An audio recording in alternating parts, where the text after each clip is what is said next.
Greetings! Welcome to Nina's World. This podcast provides a short respite from the trials and tribulations of everyday life. We're going to step back in time to the 1950s and 60s. And now, our story.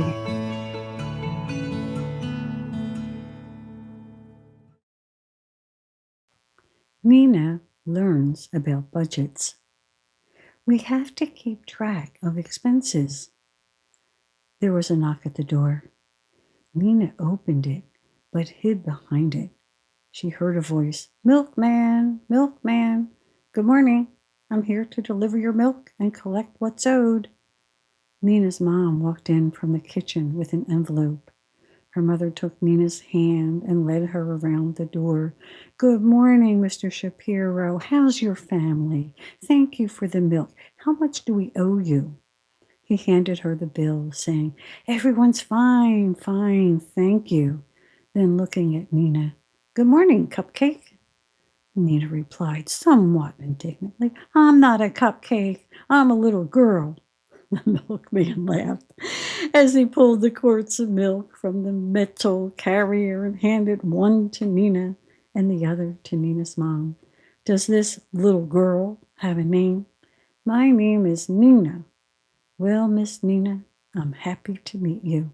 Nina giggled a little and took the bottle of milk to the kitchen. She lifted it to the counter as her mom paid the milkman from the money in the envelope. Nina's mom came into the kitchen and placed the new milk toward the back of the refrigerator and moved the older milk closer to the front. First in, first out. Then took the envelope to a metal box.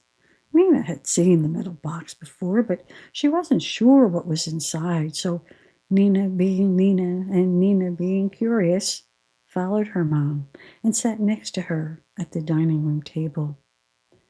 Inside the box were a series of envelopes. Her mom took an envelope and explained, "This column is for the date I put money in the envelope. This column has the amount of money. See? And then other columns for when I take it out and how much. This word is milk. M-I-L-K. Milk. So this envelope is just for milk. And this is the money that we spend on milk." Nina asked what all the other envelopes were for, and her mom explained, "Every week I put money in each one. These are for a church donation, clothing, electricity, food, mortgage, and heating oil." Opening a book, her mom said, "Let me show you the rest of my bookkeeping. Daddy works hard every day. That's one of his jobs. When he brings home his pay, I divvy it up, count the amount we decided should go into each envelope, and I put it there. That's one of my jobs." Nina moved her fingers along the page. Nina wondered about the pennies her dad occasionally left on the counter for all of them so that they could walk to the candy store. Where was that written in her mom's book? Before Nina could ask, her mom closed the book and the cash box and returned them to their proper place, adding, "First, we put money in the bank for savings, so we like to keep track of our weekly expenses." Nina, like a puppy, followed her mom into the kitchen, who was looking in the refrigerator. Out came a ham bone, carrots, celery, onion, and she sent Nina to the canned goods cabinet for beans and diced tomatoes.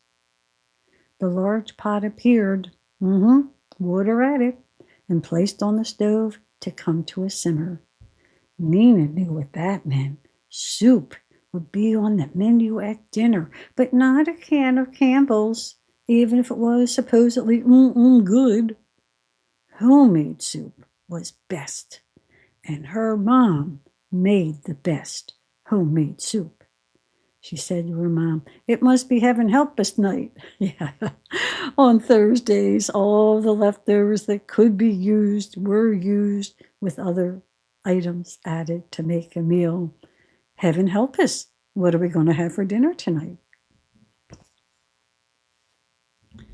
As the water grew angry, Nina's mom would cut from the bone whatever meat she could, set it aside to be added later, placed the bone in the water, and topped the pot with a lid. She asked Nina to peel the carrots, and since Dorothy made the mistake of walking into the kitchen, she was given the job of washing and cutting the celery. Dorothy said, "Martin's just practicing his pitching. How come he never has to help?" Nina's mom did not like being told what to do by her children, so she ignored the comment, but decided Martin would certainly be given the specific assignment to cut onions. Throughout the morning, more and more ingredients would be added to the pot, like leftover green beans, some dry macaroni, and some sliced cabbage. It would be stirred, tasted, spices adjusted until the burner was turned off and the soup was left to meld. Nina didn't understand it. How could soup melt since it was so hot? But decided that melting was one more of those mysteries of life. That night, after the delicious meal of thick, hearty soup and biscuits was eaten, Nina asked if she could go to the store with her parents. The A&P was the only grocery store in the area. Dorothy and Nina went and heckled for sweetened cereal instead of Cheerios or Wheaties or shredded wheat biscuits.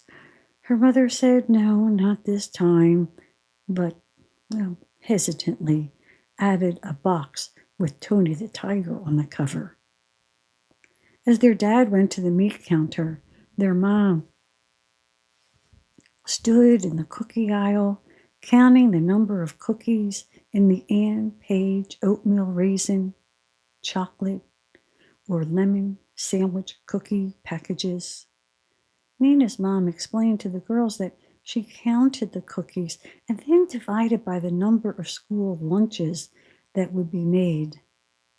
That was how she knew how many packages of cookies to put in the cart that week. Aisle by aisle, with shopping list in hand, they added wax paper, peanut butter and jelly, oatmeal, bread, potatoes, and some canned veggies. Other items filled the basket, including the on-sale pork roast and ground beef for meatloaf or meatballs, soap, and paper products. At the cash register, Nina's dad put in the last item, an apple spice loaf cake, as a treat for the family, and helped pack the large brown paper bags that would later be used to cover school books. The wooden U-shaped grocery mover was pulled to draw the last of the items closer. The clerk told her dad the total cost. He opened his wallet, counted the bills, looked at his wife saying, "Oh, honey, we're going to have to put a couple items back. I didn't bring enough money this week." He started to unpack the bags, placing items on the counter. He apologized to the clerk, and Nina's mom did the same. She felt embarrassed for not having enough money and noticed the annoyance of the customers in line behind them and said, "Sorry, we're holding you up. We won't be much longer." It was busier than usual that night at the store, and the manager came over to ask the clerk what the problem was. The young man at the cash register said, "I'm going to need you to avoid some items. They don't have enough money." Did the clerk have to make an announcement to the whole store? Nina's mom felt guilty, as if they had purposefully made this mistake.